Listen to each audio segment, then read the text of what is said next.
अब क्या देखते हैं, अल्टर ऑपरेशन कैसे परफॉर्म किए जाते हैं। तो अल्टर ऑपरेशन किस लिए होते हैं, ये स्कीमा को चेंज करते हैं। स्कीमा को चेंज करते हैं जैसे ये ऐड करते हैं, न्यू कॉलम को ऐड करने के लिए यूज़ होते हैं। ये मॉडिफाई करने के लिए होते हैं कि डेटा टाइप्स के कि किसी भी एट्रीब्यूट के डेटा टाइप को चेंज करना है उसके लिए यूज़ होते हैं। रिडीम करना है कॉलम को, उसको यूज़ करने होते हैं। या किसी भी कॉलम को पूरा ख़त्म करना है, ड्रॉप करना है, उसके लिए यूज़ होते हैं।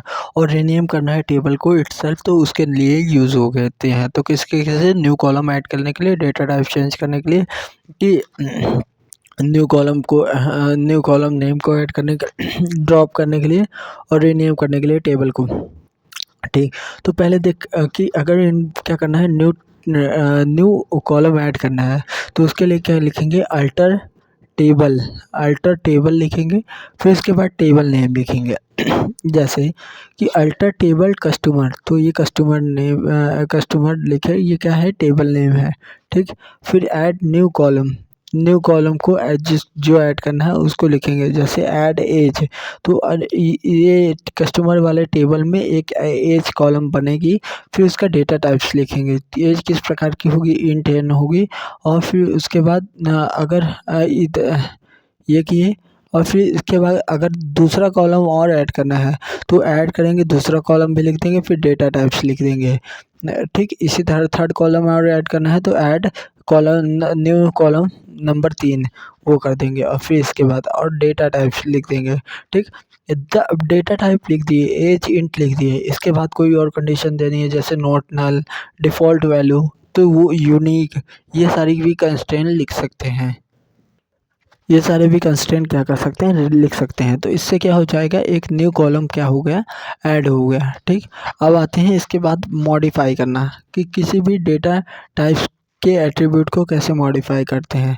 तो किसी भी मॉडिफाई करना है, किसी भी मान ले डेटा टाइप्स को मॉडिफाई करना है एट्रीब्यूट के, तो अलर्ट अलर्ट अल्टर टेबल करेंगे। फिर उसके बाद टेबल नेम लिखेंगे, जैसे इसमें भी टेबल नेम लिखे थे, टेबल नेम इसमें ऐड करना था इसीलिए ऐड लिखे। यहाँ क्या करना है, मॉडिफाई करना है, तो लिखेंगे मॉडिफाई।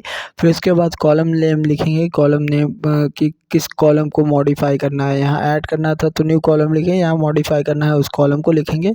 फिर उसके बाद कॉलम का डेटा टाइप्स, तो ये ऑटोमेटिकली चेंज हो जाएगा। जैसे वेर कैर टू कैर करना है ना, तो वो एक मॉडिफाई नेम को, तो इसको करेंगे अल्टर टेबल कस्टमर, एक टेबल नेम हो जाएगी, अल्टर टेबल कस्टमर एक टेबल नेम हो जाएगी, और मॉडिफाई हो जाएगा। नेम कॉलम को क्या कर देंगे, उसका डेटा टाइप क्या कर देंगे, उसका वेर कैर था तो अब कैर कर दिए 10024, तो ये क्या हो जाएगा, नॉट नल डिफ़ॉल्ट 0। ये सारे भी वैल्यू आप क्या कर सकते हैं आगे।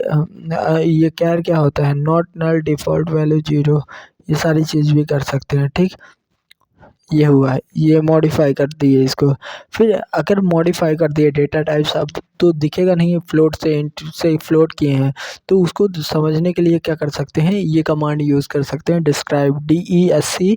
फिर उसके बाद टेबल नेम लिख देते हैं, तो पर्टिकुलर उस सारी चीज़ों का ये डिस्क्राइब कर देता है कि क्या क्या डेटा टाइप्स थे इसके, ये हो जाएगा। फिर उसके बाद अगर कॉलम को चेंज करना हो, कॉलम को रीनेम करना हो, मतलब तो कॉलम का नाम चेंज करना होगा, तो अलर्ट टेबल, फिर उसके बाद टेबल नेम लिखेंगे, फिर कॉलम को चेंज करना है, ऐड करना था, मॉडिफाई करना था, अब कॉलम को चेंज करना है। और ओल्ड कॉलम नेम लिखते हैं और न्यू कॉलम नेम लिखते हैं, और न्यू कॉलम डेटा टाइप भी लिख देते हैं। तो अब वो जो ओल्ड कॉलम था उसको क्या करेगा, नया डेटा टाइप भी मिल जाएगा और न्यू नेम भी मिल जाएगा।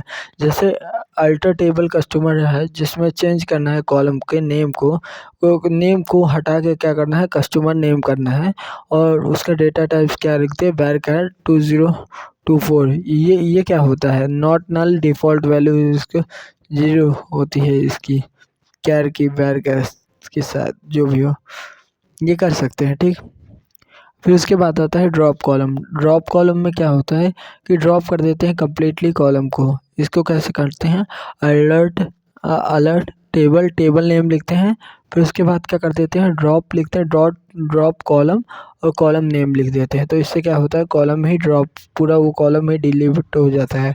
जैसे अल्टर टेबल कस्टमर ड्रॉप कर दिए कॉलम, मिडिल नेम के जो पूरा कॉलम है उसको क्या कर दिए, ड्रॉप कर दिए, ये हो जाएगा ड्रॉप कॉलम। फिर उसके बाद रीनेम, अगर टेबल को रीनेम करना हो, टेबल की वैल्यू, टेबल का नाम ही रीनेम करना हो, तो क्या करते हैं, rename the table name itself. तो क्या करते हैं, अलर्ट टेबल नेम लिखते हैं और rename to the new table name. अब क्या करते हैं, रीनेम कर देते हैं न्यू टेबल नेम को। ये फॉर्मेट होता है, जैसे कस्टमर टेबल को क्या करना है, कस्टमर डिटेल्स के नाम से रिप्लेस करना चाहते हैं, तो alert table customer rename to the customer details, उसको क्या करते हो, रीनेम कर दो कस्टमर डिटेल्स के नाम से। अब देखेंगे आगे DML देखेंगे।